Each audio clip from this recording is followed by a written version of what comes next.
Uh, Good afternoon, one and all. Uh, Good afternoon and happy Ganesh Chaturthi to one and all. Uh, I welcome you all to this third lecture in the series of guest lectures in the data analytics series organized by Bombay College of Pharmacy. We have with us our very own Mr. Mahesh Kalshekar uh, as a speaker today. We have Mr. Ashish Baptiwale, our own alumni. Uh, if I may request Mr. Ashish sir to kindly introduce our speaker for today's lecture. Ashish sir, over to you. Thank you, Sagar. And first and foremost, thank you, Mahesh, for accepting this invitation and guiding the students. I know this is a difficult day for most of the students. Few of my friends called me up and said that they want to attend. So they have asked me to keep your lecture another time again. Friends, Mahesh Kalsekar, our own college alumni, and it gives me great pleasure to introduce him. I was doing my M.Pharm when he was doing his B.Pharm. He's a 92 passed B.Pharm and has completed his master's in management studies from Sydenham College.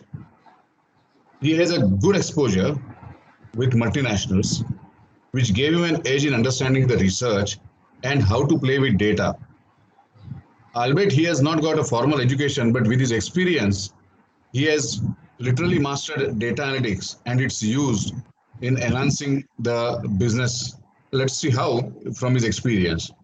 He has almost more than 25 years of experience in the healthcare sector, spanning across either strategic consulting, big data analytics, or managing business operations. And the latest what he is working, he has earlier worked with GSK, Takeda, IMS Health. Now, but currently he is working with Pharmarec. Pharmarec is a company which helps all the chemists to order their products easily through the stockist, and all the data is gathered.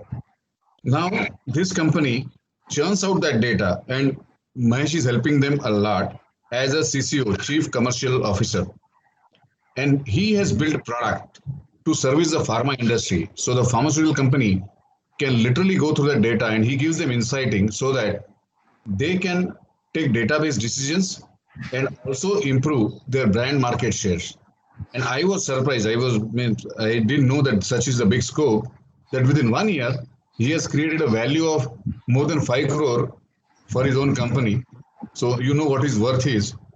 And the second thing which shocked me that he is saying that albeit something is slowed down because of this COVID, but his objective was 25 crore in the second year.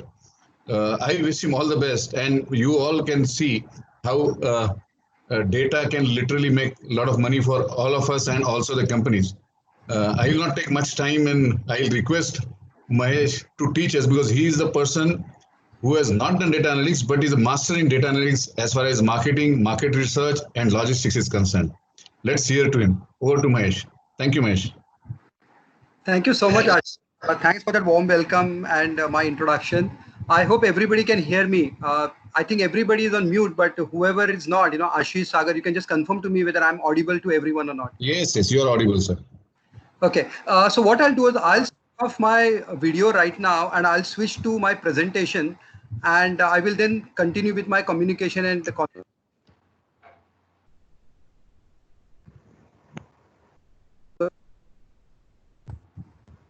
Yeah, Sagar, Ashish, I'm just switching off my video and I'll just continue with my audio and the presentation right now. Sure. Sure, sir. Yeah.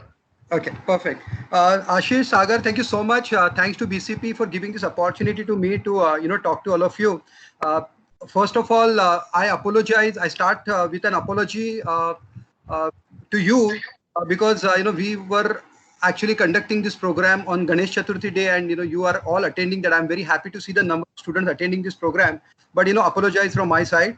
We'll try to see whether we can also arrange another session, as Ashish has already said, for the people who could not attend it. But right now, let's focus on what we have to say today and what we have to discuss today. I have got 1 hour, for the discussion. I have got only 16 to 17 slides right now.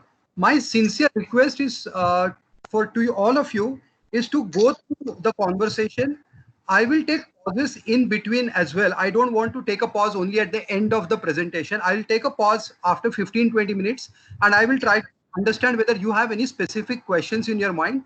If you don't have them, we will continue with them, and then I'll take all the remaining questions at the end of the session. As Ashish has already introduced me, I have been working with the pharmaceutical sector for last 25 years.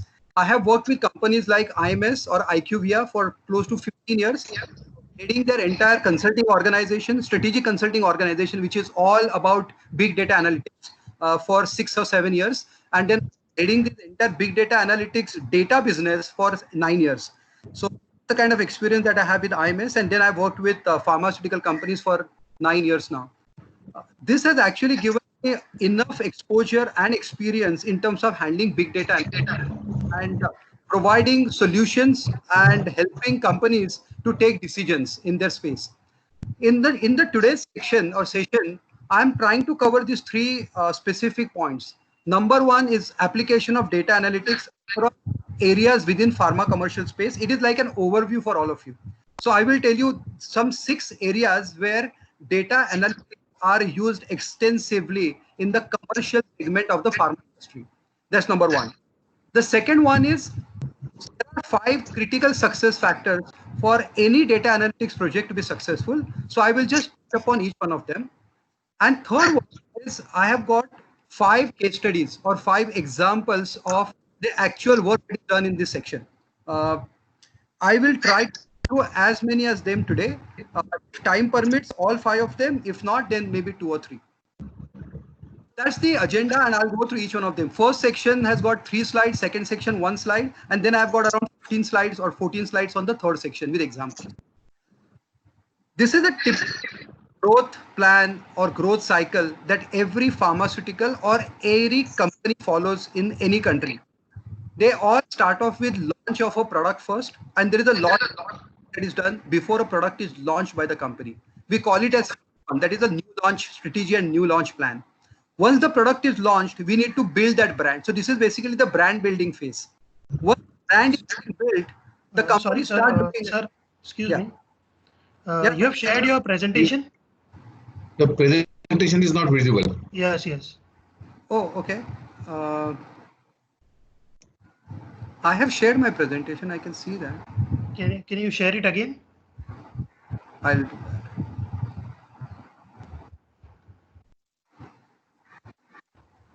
Can you see it now?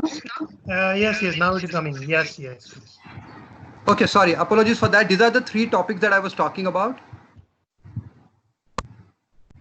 Okay, application, critical success factors, and focus on 5 specific areas. Can you see this slide? Yes. Perfect. So this is the growth cycle that every company goes through. Launch of a product, build the brand, grow the brand through geographical expansion. And when I say geographical expansion, it could be starting the launch of the product in few states, expanding to more states, or it could be starting with metro cities, going to lower town classes, and then finally going to villages. So that's how the brand gets expanded. The third wave of expansion is starting off with 1 or 2 doctor specialties, then moving to maybe multiple doctor specialties. So there are 2, 3, 4 different ways of expansion that happens for a brand. Geographical expansion is one of them. Customer level expansion is another. As I've said, geographical itself can have, either the state level expansion or town class level expansion. So that is what companies look at. After some time, obviously, there is a natural decline that every brand and every company faces. Now, to avoid that natural decline for the product, companies then start looking at portfolio expansion and then productivity increase strategies. So these are different kind of strategies that are required or that are, chalked out by various companies. The whole objective of every organization is to ensure that the brand keeps growing and there is no decline that the companies observe right now. Fortunately, pharmaceuticals is one industry where brands don't go for natural decline very fast. Okay, we are very lucky to be in that particular space. Unlike in say some of the technology spaces, mobile spaces, cars and all, as you must have seen, every company, every model, every product actually dies off quite quickly within 2, 3, 5 years. Whereas if you look at the pharmaceutical products, they can have a lifetime of as many as even 50 to 100 years. One molecule, paracetamol, is there in the country, in the world for so many years, and it is likely to be there in the world for many years. However, it is not about the molecule, but how do you actually build your brand in that molecule is something that companies keep thinking about. That's where this natural decline at the brand level is experienced by them, and they try to look at how to expand that particular brand as well. Aligned with this natural progression, companies actually use data analytics across 6 specific areas. Look at these areas.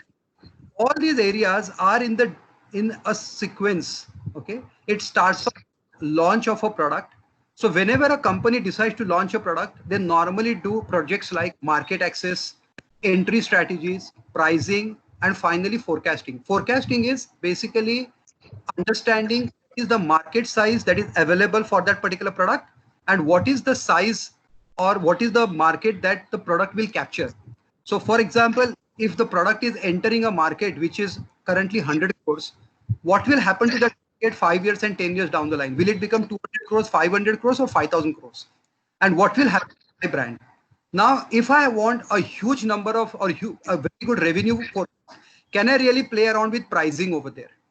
Then what should be my entry strategy? How many states that I should enter in?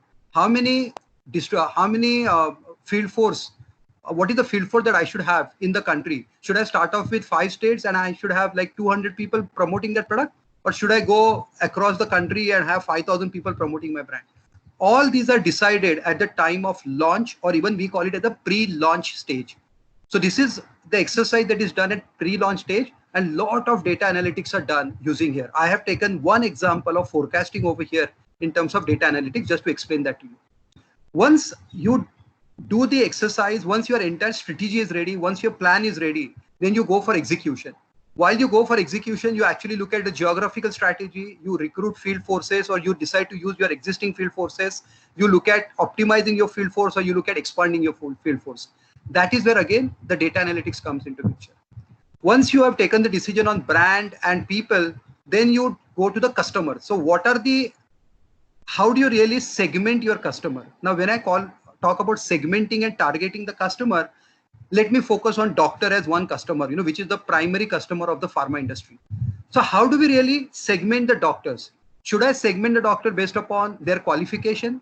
Should I segment the doctor based upon the number of years of practice that the doctor has? Should I segment the doctor based upon gender of the doctor, male doctor versus female doctor? How do I really segment the doctor? Or should I just look at doctors in metro cities versus other cities? What is the purpose of this segmentation?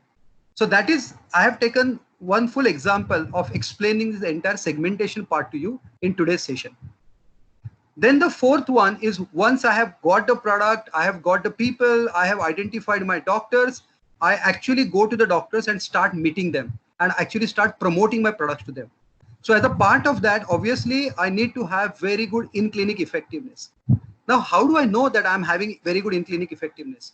That is dependent upon the number of calls that a medical representative make to the doctor and the kind of return that I get from that doctor. The return from the doctor is in terms of number of prescriptions that I get from the doctor. So all that is covered under a project called as commercial excellence, and SFE, in-clinic effectiveness, call planning, incentive structuring. All this is a part of commercial excellence for a company. And again, data analytics plays a very important role in managing the entire commercial excellence piece. So now again, we have come to this level. Commercial excellence is done. I am now tracking it. I now need to track the performance at an individual MR level, an individual ABM level, an individual territory level. So then from here, I basically move to actual tracking and improvement project of ours. Now, whatever I'm talking about, I'm sure all of you can easily understand that each of these projects and each of these activities that are handled by the pharma companies actually require a lot of data. The performance tracking and improvement is entirely data driven. It all depends upon the efforts taken by the company. We need to quantify those efforts, and the results obtained by the company. Again, we need to quantify the results, which are actually in terms of number of prescriptions and the sales that happens at the counter. So efforts versus outcomes becomes your performance tracking and improvement tool. And based upon all these analysis, once you realize that you are doing good, you're doing bad, you do a lot of analysis over there, and you realize that this is the time for you to actually do some kind of an expansion in your brand itself. So for example, you have launched, say, an antibiotic molecule, and then you need to launch a combination of that, or you have launched a painkiller, or you have launched a gastrointestinal product, and now the plain product is actually declining. That's why you need to add a combination of that particular molecule with another molecule. So you then look at portfolio optimization or expansion strategy. As a part of these strategies, again, there is a lot of data analysis that is done, and you arrive at a decision that you need to launch 2 more products in the market as a part of this analysis. So what happens? Again, you go back to the same thing, because you have decided to launch a product. You again go to the market access, pricing, forecasting, and the cycle continues. So this is the cycle that every company keeps following every day, every month, every week, every year. So there is no rest for any of the team members which are working in any of the departments over there. So marketing team is responsible for everything. There are strategy teams, there are data analytics team, there are market research teams, there are consulting teams who work on these projects. So there are multiple teams which work on each of these projects. And when I talk about data analytics, obviously all these decisions are based upon multiple sources of data which are available with the industry.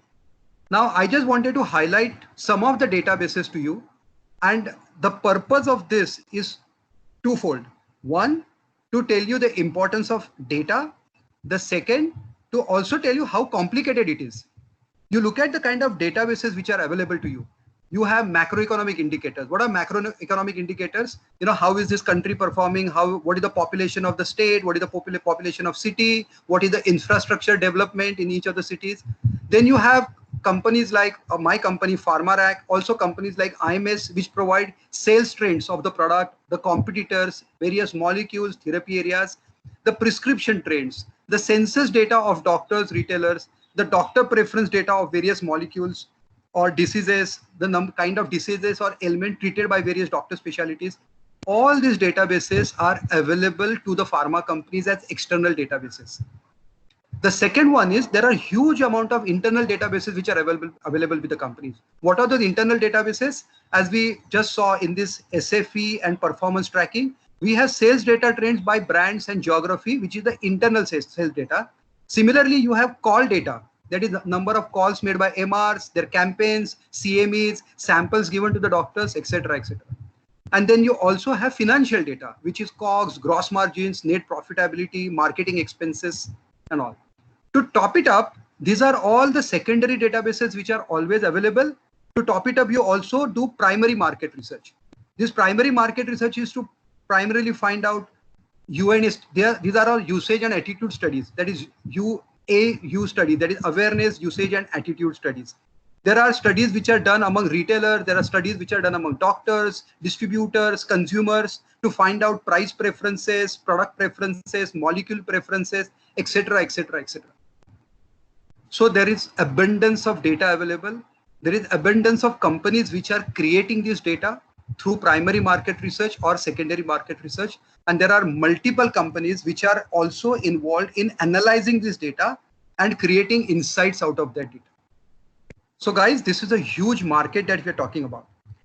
I just wanted to give you an idea that there are hundreds of thousands of people who are working in data analytics space only in healthcare right now. Some of them are in pharma companies using the data and analyzing the data. Some of them are working with companies like IMS and some backend companies which are creating this data, extrapolating that data. And there are some pure data analytics companies which are helping pharma companies in analyzing any and every database which is available in the market. Why? Because there are not many people in the pharma sector or in the healthcare sector who can actually make sense out of this data or convert this data from data to insights, insights to knowledge, and knowledge to application, as we normally say. There are very few people who are available in the industry who have got that kind of expertise in the country.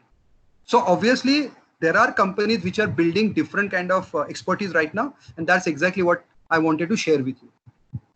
So obviously, as I mentioned, the purpose of this data analytics is to provide support in the decision making, execution, as well as tracking. And all the three elements are the one that I have already touched upon.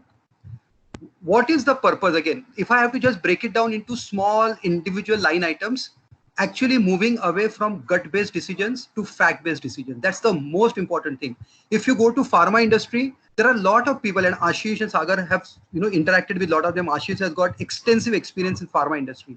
60 to 70% of the product managers, marketing managers, or the heads of the departments have actually moved from sales background to the top background. So they have actually had a great experience of going to the doctors, meeting doctors, and generating prescriptions. But they don't necessarily have data analytics experience. So they generally tend to take decisions which are based upon their own experience.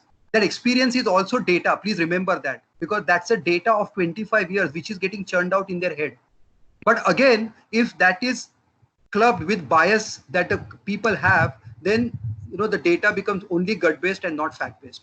And that's why the second objective is removing bias from the system, help in execution of decision-making, and then track the performance. Data analytics helps in converting data into insights, as I've already mentioned to you. There are 5 critical success factors, and I want everyone to remember these 5 points. Okay. Number 1, I'll just go back to my earlier slide, and you can see this mammoth amount of data that is available in the country right now. My question to you is every piece of information, is every piece of data really required for every decision that you want to take? The answer is obviously no. And that's where the relevance of every data point is very, very important for you to understand. Trust me, not many people really understand the relevance of the data. And that is exactly where the data science and data science projects and programs actually teach you. The second one is understand the authenticity or accuracy of the data. Every data that you get to see is not necessarily 100% accurate. The definition of accuracy is only one. It is accurate or it is not accurate. Please remember that. And there are a lot of databases which are available in the country which are not accurate. So they call it as, partially accurate, partially authenticated, they're checked. But you need to understand, I am not saying that you should always use 100% accurate data. You should know what is the accuracy of the data that you are using. That is the most important thing. The third one is evaluate confidentiality and compliance. Any data that you extract from any source is owned by that source. So before you extract, use, and share that data, you need to understand whether you have that right to share that data or not. The fourth one is consistency of the data. That means you need to know whether the data, when you club 2 or 3 different databases, are you really able to club them? Are they using the same nomenclature? For example, you are extracting data from one format which says paracetamol. Another format is erroneously written paracetamol ke jagah paracetamol. You will not be able to club that data. Then your analysis will go wrong. So you need to understand consistency of databases that you are extracting and clubbing together. And finally, you have to get the availability of the data. Whatever data that you are getting right now and whatever decisions you are making today, are you likely to get that data available to also? Day after tomorrow, also, after 5 years also?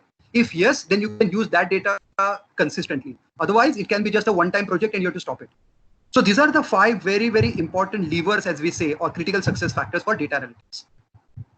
Okay, I will just take a 2-minute pause here. If there is any question from Sagar, Ashish, or anybody, I'll spend 2 minutes over here.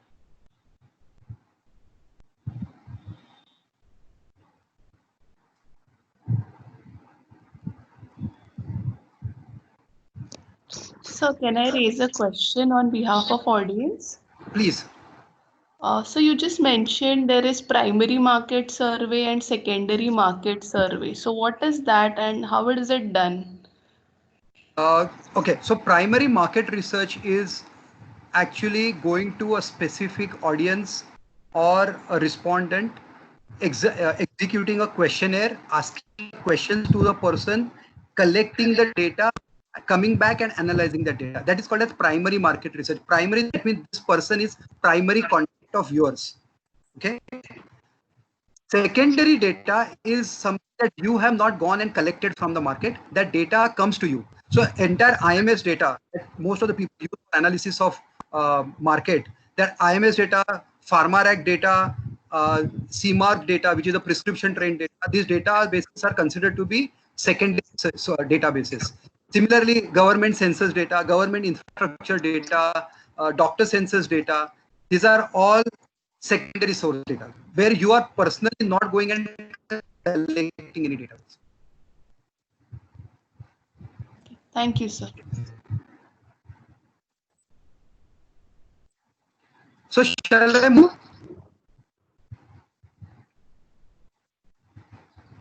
Okay, Sagar, I am moving ahead right now to the second part of the presentation.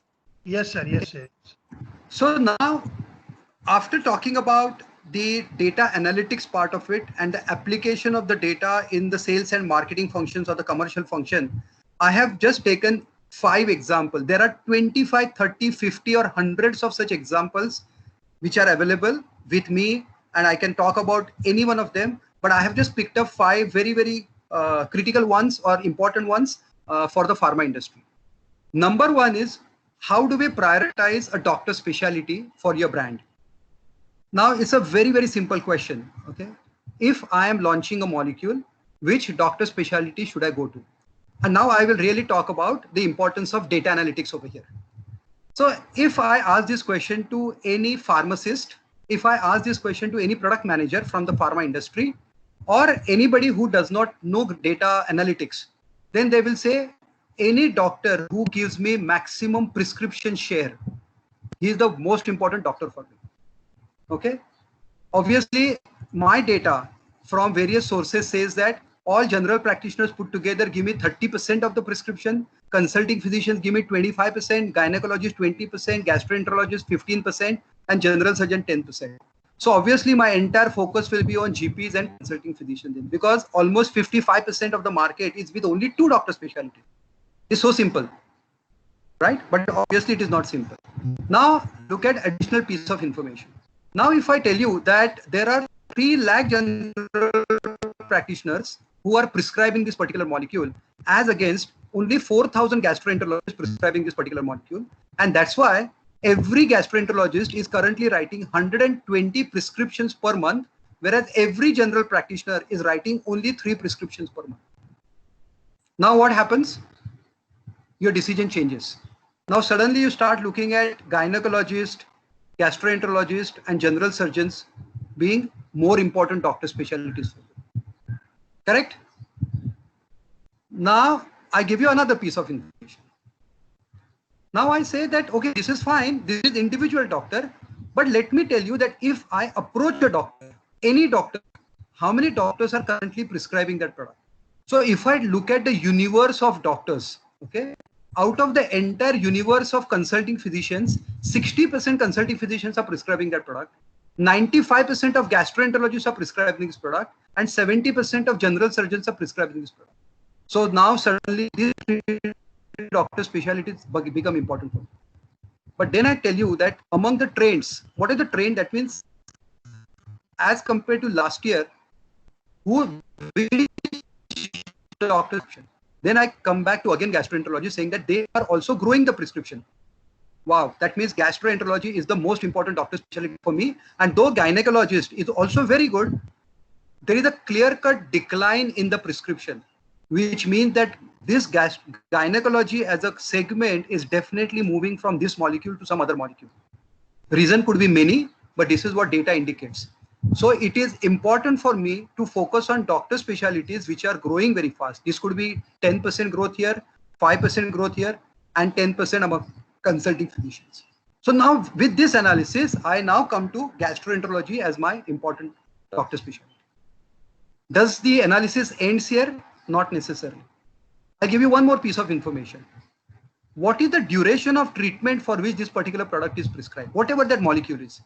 And then I tell you that gastroenterologists and general surgeons prescribe this for 45 days average, whereas general practitioners prescribe this particular molecule only for 7 days. Why? Because they actually treat indications which require only 7 days of treatment. Whereas gastros, general surgeons are the doctor specialties which treat those specific indications which require 45 days or 60 days of treatment. So this is the average duration of treatment of one prescription. I hope everybody understands duration of treatment. If we go to a doctor, they actually write to us the name of the brand and the number of days that we take that brand for. Sometimes for 7 days, sometimes for 15 days, sometimes for 2 months, sometimes for 6 months. That is the duration of treatment. What is the importance of that? That actually decides what is the business that a pharma company can make based upon one prescription. So one prescription of a GP is equivalent to one strip of business, whereas one prescription of a gastro or a general surgeon is 6 or 7 strips. So that's the most important thing now. So again, my decision again starts tilting to gastro than general surgeon. Then I give one more piece of information. Does this company have any other product for gastroenterology? Nothing. That means this company is very strong in products for consulting physicians, gynecologists. They also have some products for general surgeons, but they have no other product that can be promoted to a gastroenterologist. What does that mean now? Gastroenterologist is the fantastic doctor specialty for that molecule. But is he the best doctor for me? Not necessarily, because I have to go to this gastroenterologist and I have to promote only one brand to him. He is not supporting me for any other brand. Now this is a big expense for me, because if I have to go to a doctor specialty for only one product, can my company really afford that? Now, I am not saying the answer is no. It all depends upon the company to company. So now, who is the most important doctor specialty for me? I can tell you that answer is unanswered. This question is unanswered right now with this data. And that is the job that a data scientist does. The data scientist will evaluate this data. Data scientists will give priority and weightages to each of the parameters based upon the current situation of the organization. If the organization is very big and willing to invest a lot of money, he will not give so much of importance to the portfolio for gastroenterologists. But if the company is very small, the company doesn't have so much of money to be spent, then this becomes a very, very important, very critical factor for that company. So depending upon the company, the evolution of the company, the internal money that they have for investment on doctors, the company will decide which doctor to be prioritized, right? So that's how one simple decision is taken by the company based upon data. And again, I'm telling you, not many companies really do this kind of a detailed analysis. They generally go by experience and they generally look at a prescription share or at max prescription per doctor per month. They go by these two areas and the rest of the things are considered as qualitative parameters, right? But there are another 5, 7, 10 qualitative parameters that you need to look at, and then you need to take a decision. So in a summary, I would say selection of doctor changes with every additional data point. Results may vary from company to company, and it's important to understand all these levers, all the factors that are important for the decision making. Make sense? I take that answer as yes.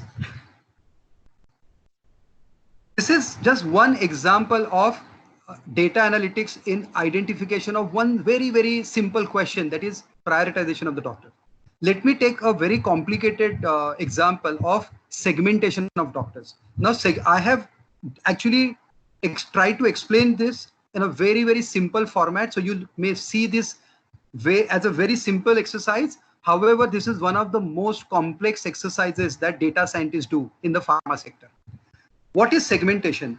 If I have all the doctors together, gynecologists, consulting physicians, general surgeons from metro cities, from class 1 towns, class 2 towns, from Maharashtra, Gujarat, all of them together as one segment, we are basically going to get into a mess if I have to create a strategy to reach out to these doctors, right? So not segmenting your market means applying one strategy to each one of them. You will have one visual aid, you will have one set of samples, you will have one theme, you will have one message. Everything will be same, but that's not in reality. So you need to have a different method. Now you decide to do everyone separate. That means every doctor, every individual doctor is treated separately. That's the best case scenario. However, that's very difficult and the most expensive scenario. Why? Then because you have to then have individual doctor level strategy. So you cannot do this because this is very difficult. It is a wrong strategy. You cannot do this because it is a very expensive and difficult strategy, time consuming strategy. So what you do now, you do segmentation of your customers.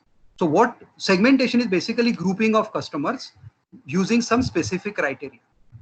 So that's the definition that I've given to you. Segmentation is a process of identifying groups of customers with similar relevant characteristics or requiring similar approaches. If he's a doctor, what could be the similar relevant characteristics?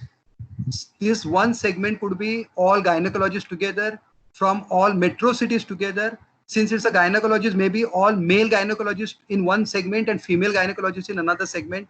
Maybe all the doctors with more than 10 years of experience in one segment and less than 10 years of experience in another segment. So all these can be done as a part of segmentation. I'll give you a very simple example, and this is very easy for anybody to understand. See, in automobiles, if you look at BMW Group, they have done segmentation of their customers and have created products for each of the segments separately. Whether it is motorcycles, whether it is mini range, whether it is BMW premium cars or Rolls-Royce. So for every segment, they have got a different product, different USP, as well as different positioning. And obviously, the cost also is different for them.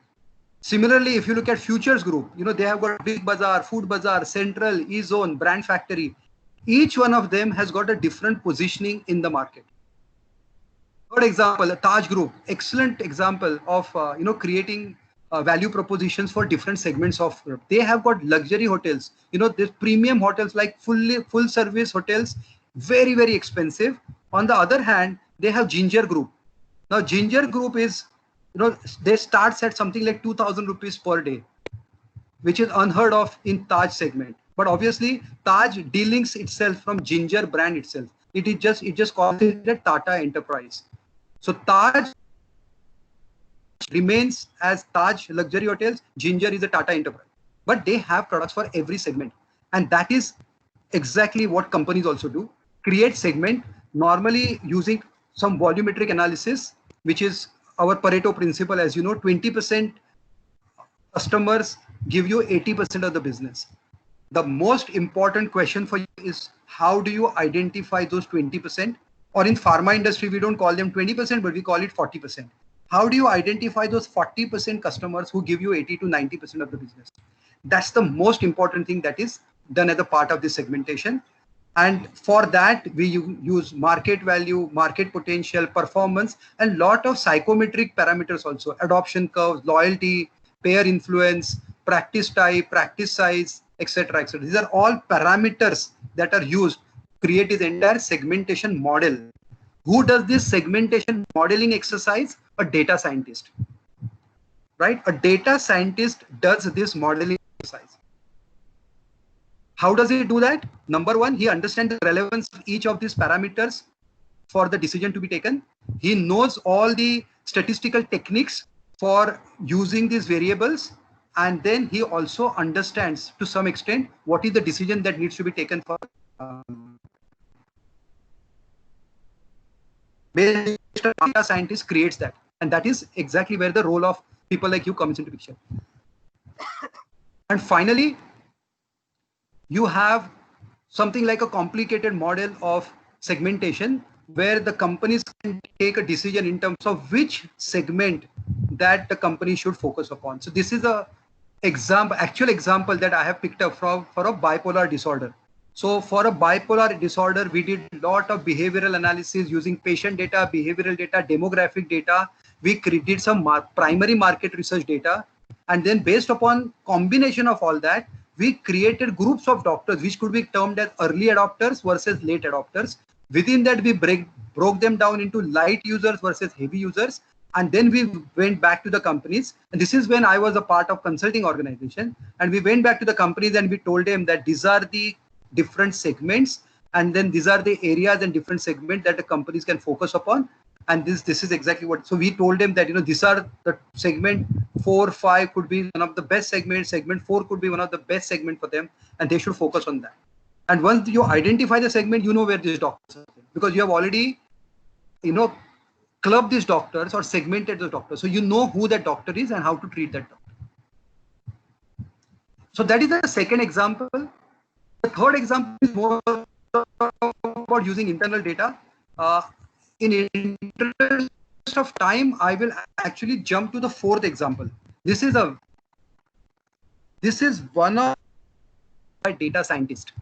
There can't be anybody else who can even touch this. This is called as extrapolation. Okay, one of the areas that data scientists work extensively, and this is not only in pharmaceutical, it is across industries. What does extrapolation mean? Extrapolation means creating or analyzing behavior of the universe, for example, using various multipliers and factors. This is the process. What is extrapolation? The number one is create various segments, as you have already learned in the past. You create different segments of doctors, different segments of customers. Then you identify relevant factors that influence the behavior of that segment. And then you extrapolate that data. You remove the outliers. You apply these factors, again remove outliers. You know what outliers are? When you do a primary market research, you will see that majority of the doctors tend to give you similar responses. And there could be one or two doctors who will give you very weird, very different responses. For example, one doctor would say that, I have just, this product just started coming into the market, so I use it from say 5% of the patients. Somebody says 10%, somebody says up to 20%. There will be one outlier who will say, I use it for 100% of my patients. This is the new molecule, extremely great molecule. I am using this particular product for 100% of my patients. This is an outlier. This could be true, but still an outlier. You cannot apply the data of that one doctor to the universe of doctors because there could be very few outliers like that, right? So you need to remove those outliers from your analysis. Then you need to check trends. You need to check relationship between two parameters once again, apply more qualitative and quantitative measures, and then finally create an output of this entire extrapolation methodology. Again, I'm informing you that no other than a data science can do this particular project of extrapolation. I'll give you example of this now. I'm sure some of you or many of you would have heard of IMS or IQVIA. This is one of the companies in the country, and globally they provide databases to various pharmaceutical companies. They actually talk about the size of the pharmaceutical market. They talk about size of a pharma company. They talk about the size or revenue of a molecule, how big a molecule is in the country. How do they get that information? PharmaRack also provides similar information about market of a city, of market of a molecule, market of a company. How do you get that information? When you say market means total. Now for getting a data market, you need either the data of all manufacturers in the country and you need to sum it up. Or you need to go to all pharmaceutical marketeers get the data of all their brands and then sum it up. Or you need to do that with the distributors or retailers or consumers. All. I'm talking about all because I want to know total pharma market. That means I need to go to all of them and collect that data. Now, what is so difficult in that? Now I'll give you the numbers. There are 10,000 manufacturers in the country right now. There are more than 20,000 pharmaceutical marketeers in the country. There are 60,000 plus distributors in the country. There are 800,000 retailers in the country. There are 1.2 billion population in the country. How many of them can you go to and collect data from? You will take maybe 5 years, maybe 10 years, and you will end up spending not crores of rupees, but billions of dollars in collecting this information. So what's the simple way to do it? Again, as I mentioned to you earlier, create, or convert all this entire heterogeneous universe of, say, take example of stockists or distributors. Convert all the entire heterogeneous universe of distributors into homogeneous set of distributors. How will you do that?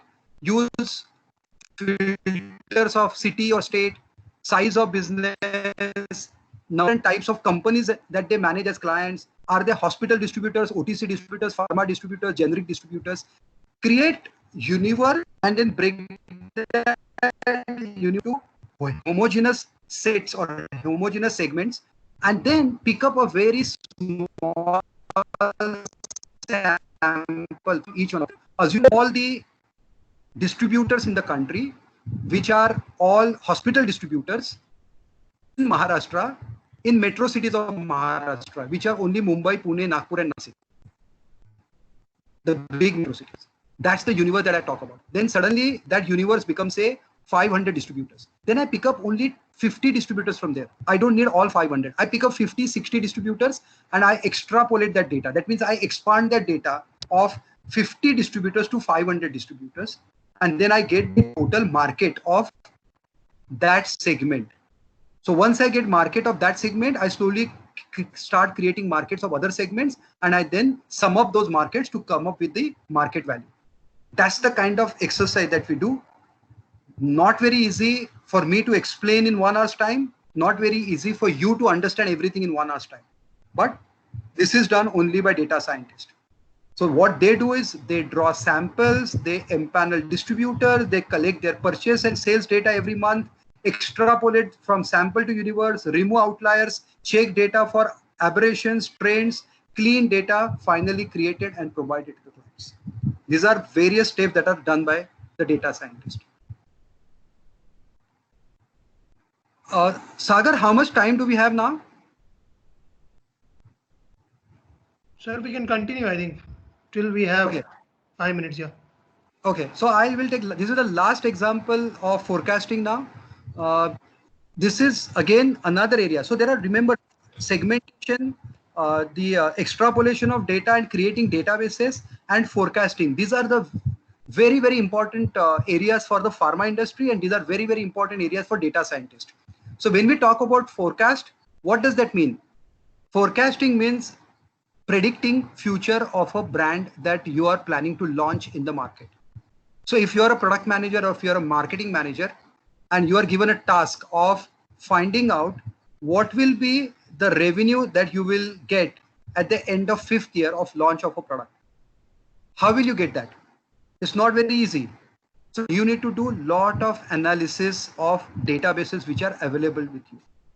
Okay. So there are various analyses which are already available, like time series analysis. You draw a straight line, you draw an exponential line or best fit curves, etc., etc. You statistical techniques which are available. Data scientist understands which technique suits well for which situation. Okay. Statistician can tell you each of these techniques really very well. A statistician can tell you the pros and cons of every technique, but the data scientist knows which technique to use when, in which situation. Okay. There are some judgmental techniques.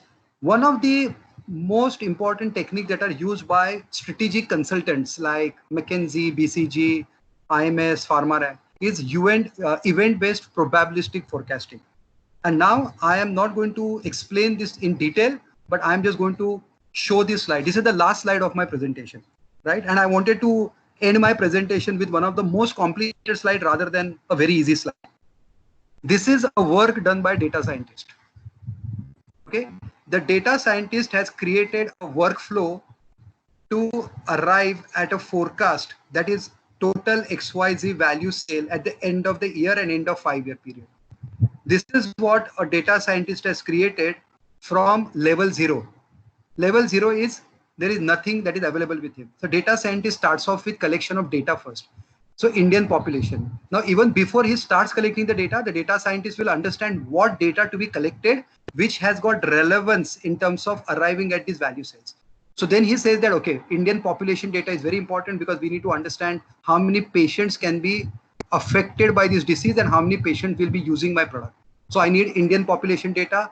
I need patient incidence data. Then I need number of patients diagnosed, number of patients treated, etc., etc. This is an example of a product in an oncology space. Okay, primarily in the small cell lung cancer. So this is SCLC and NSCLC. So you have to basically then find out using primary market research data, some secondary sales, secondary data. You have to find out the different segments of patients who will be using this particular product, who will not be using the product, the patient who can afford this, patient who cannot afford it at various prices, then what is the preference of a doctor for molecule 1 versus molecule 2, etc., etc., etc. Right? And then based upon certain parameters like average daily dose, compliance, what is the price that is available, all those factors come into picture, like product event, future product launches, XYZ additional approvals, patent expiry of existing competition. All these variables and factors which are put into this forecasting model, and then finally you arrive at this particular number. You know how much time it takes to arrive at one forecast? It normally takes 2 months to do forecasting for one molecule, one brand. It can take 2 months for 2 people full-time working on this particular project. And forecasting for like 5-6 brands put together or 2-3 molecules put together for a company can cost them anywhere between 30 lakhs rupees to 75 lakhs rupees. Okay? Only forecasting exercise for 3 to 4 brands can cost them 30 lakhs to 75 lakhs rupees. These are expensive projects that are done by many multinational companies and many Indian companies or other countries. And that is the power of data science that I wanted to share with you. That's it from my side right now. I can go on because this topic is very close to my heart. I have taken workshops on this topic, but I have got 1 hour. This is max that I could cover in 1 hour's time. I will stop here and I will wait for questions to come from your side. Thank you very much, sir. On behalf of Bombay College of Pharmacy, we are indeed privileged to hear such an insightful session into what actually goes in data analytics. I'll just raise few questions on behalf of the audience. So, should I? Sure, please. So, first question is, what value pharmacist knowledge can add in data analysis? What a great. I mean, from BPharm. Correct. What a great question. I talked about 2 very, very important points. One is the relevance of the data. Trust me, many other people can work on it and can try to understand that. But there is no better person than a pharmacist who can understand relevance of the data. If I give this entire exercise to an engineer, I can tell you that they can do it. But I have to do. Because I'm a pharmacist. I have to do a lot of hand-holding for them. They don't understand the nuances of the molecule, the elements, the diseases, the interaction between 2 molecules, the prevalence of the data, the incidences of data. There is a lot of hand-holding that is required to be done for people who come from different backgrounds, primarily engineering background. But pharmacists are, I would say, born with that knowledge now in the industry. Once they come to the industry, obviously they're born with that knowledge. So the things become very, very easy for them. They would definitely have an upper hand over engineers or BScs or BComs in terms of making their career in the data analysis space in the healthcare sector. You look at any of the examples that I talked about, even look at the segmentation. It's all about doctors, diseases, molecules. It's all about that. If there can't be a better person than perhaps a pharmacist or a medical doctor who can understand this. Yeah. Thank you, sir. And there is a flip side to this question. What can data analytics knowledge do to a pharmacy fresh graduate? Like how beneficial it is and how do you apply it? Where do you see it in terms of employment? So I'll answer this question 2 ways. One is how does it enhance your knowledge? Trust me, doing only BPharm or even MBA will not teach you this entire forecasting technique that I have put over here. We have recruited so many MBAs and we have to do a lot of hand-holding to these MBAs also because they don't understand data analytics. If we have data analytics guys, I don't need to do the data analytics guy is a pharmacist, then it's like a cakewalk in the pharma industry. In terms of job opportunities, there are 4 different types of industries which are open to you. Number one is obviously pharmaceutical. Okay, for all their strategy and market in research projects and departments, they would always prefer a B Farm with a data analytics background. The second one is all about the logistics department. Okay, you may think that logistics is all about supplying products from manufacturing unit to the end consumer. You are wrong. It involves a lot of demand planning, demand estimation. It involves a lot of machine learning. I'm sure you know these are the terms that you have used. Machine learning is very, very crucial in logistics right now, and that's where the data scientist comes into picture. Your knowledge is open over there. Your knowledge is very much required in the pharma industry in these two segments. Okay. Second one is obviously the consulting organizations. There are multiple consulting organizations which look at people with data scientist background. Right now, if I have to give my example to you, we are recruiting 3 data scientists in our Pune office. We have got only one till date after searching for 3 months. We are not getting a person with data science background. We are getting people with MBA background, or we are getting people with BPharm background, but we are not getting people with good data science background who understand pharma sector. I am getting some people who have done in automobiles, people who have done some work in some, but they don't understand pharma at all. And I can't take a risk of recruiting them in the healthcare sector when they don't understand any pharma. So for last 3 months, we are searching for a person who with BPharm plus data analysis background, or even if he's not BPharm, but some exposure to pharma industry and data analytics background, and we are not getting it. So there is a scarcity of people over there. So that's the second industry, which is consulting. And the third big one is the data science, data analytics industry itself. So these are 3 very, very big industries which are looking for people like that. Thank you, sir. And for the next question is raised by Dr. Sagar. So can I ask Dr. Sagar to unmute and raise your question? Sir, first of all, let me congratulate you. It was really excellent presentation. I mean, I was listening to whole the time, and I can also wait till you keep going on. Okay. So I have one question for myself, and I think I'll go first with Ashish sir's question which he has sent me. So this is particularly for that slide in which you showed a molecule in which you have a lot of data coming in from all the different doctors. So in that, the question is, as we go much deeper into the data analysis, we get more information. So for example, as a data scientist, should I go much deeper in the data which I have, or should I enhance and try to gather much more data in the different areas to sharpen the insights? So what is your take in that? Correct. Very good question. It's a simple question of going horizontal or going vertical. Is it depth or breadth?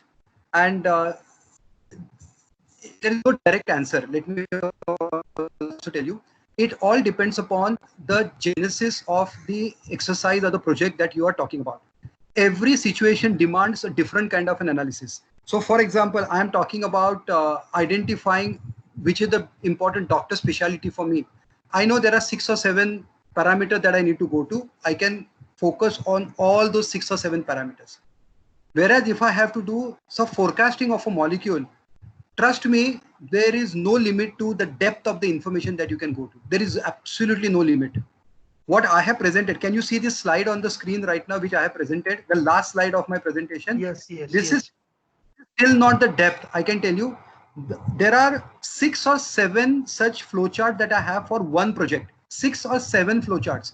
And we just go down. So every cell over here, for example, on third line, what is the failure patients from competitors and patients on molecule line 1? Just to identify that, I have got one full flowchart, right? Even from moving from number of patients on NSCLC to metastatic and metastatic on radio and all, this is a simple flowchart, but for that I have got another big flowchart over there. So there is no dearth of the flow that you should go at, the depth that you should go to. But again, as a data scientist, you have to be aware of the time and the money. I think that is the most important thing. If I am going to get 75 lakhs rupees paid, I will go depth, I will go breadth, I will do everything. If I am given only 15 days for this particular project and I have got 10 lakhs rupees for the same project, I have no option than to restrict myself to maybe 6 or 7 parameters and do an analysis commensurate to the time and money that has been spent on that. Data scientist always remembers one thing: what is the money that has been spent on the effort taken by the data scientist? That's it. And every work is done by him based upon that. Yes. Thank you, sir.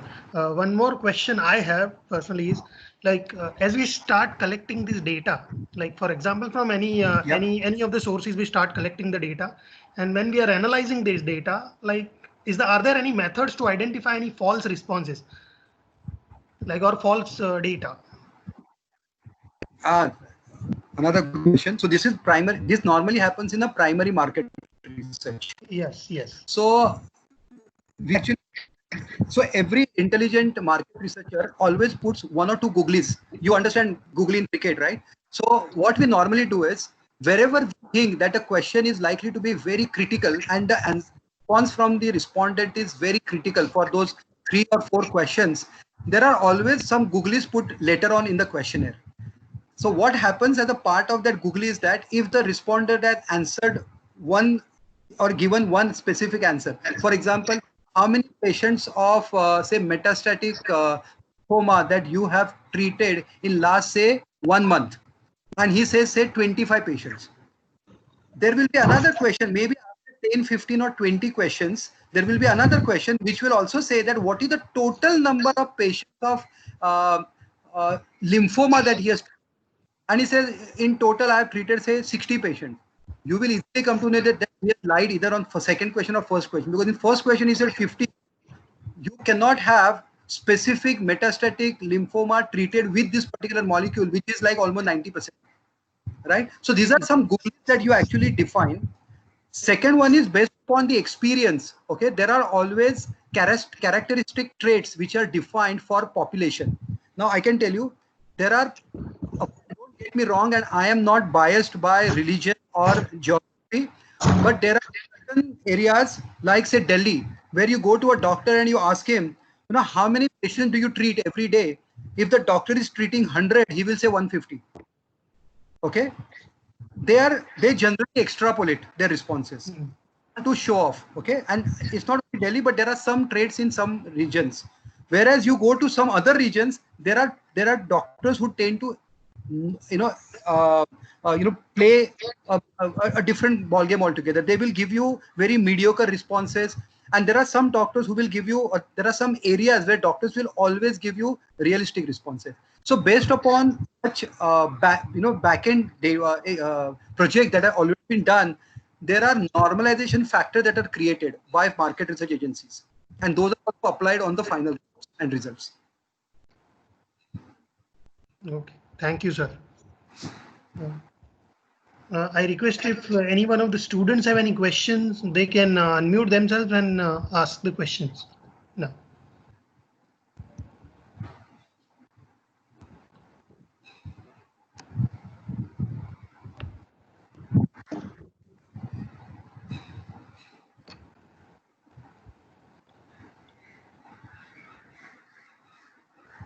I don't think there are much questions, Sagar. Yeah, okay.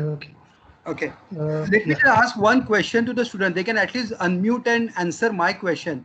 Have they? Mahesh, before you go ahead, can you just keep your last slide, because students can get your number, because Sure. some people are shy in asking questions in the group, so they can talk to you or send a WhatsApp to you afterwards. Certainly. Yeah, thank you. I hope everybody can see my mobile number and my email ID. Please, yes, sir, to write to me and connect with me anytime they want. My only question to you, and I want people to unmute and answer that question. Have you understood my lecture today?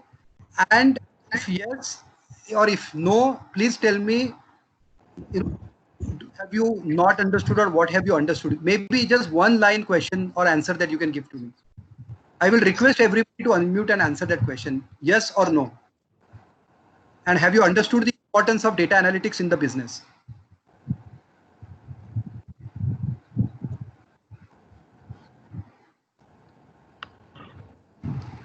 I expect at least 5 responses. I think Yes, Sag- sir, we've understood.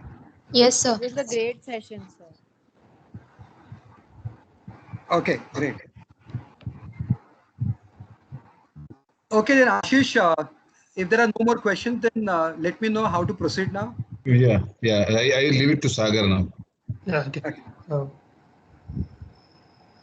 Dr. Galvina is there, I think. Yeah. Yeah. So may I now propose a vote of thanks? So today, as we conclude with the session on data analytics, we would thank our speaker for today, Mahesh Kalsekar sir, for coming back and giving back to BCP such an engaging and interesting session, which would not have been possible without the involvement of Ashish sir. So I thank you both on behalf of Bombay College of Pharmacy. We look forward to many such interactions in the future and associations with the student. Thank you for sparing your valuable time on the auspicious occasion of Ganpati festival. So with this, I greet everyone a happy Ganesh Chaturthi and wish everyone a happy weekend. Thank you, sir. Thank you, Ashish sir, and thank you, Mahesh sir, for giving me your time. Thank you so much, Galvina. Today is the day of knowledge. Today is the day of Ganpati. So first of all, thank you so much for giving this opportunity to me to actually share my knowledge with you. And as it says that, sharing knowledge is always increasing your own knowledge. So thanks a lot for.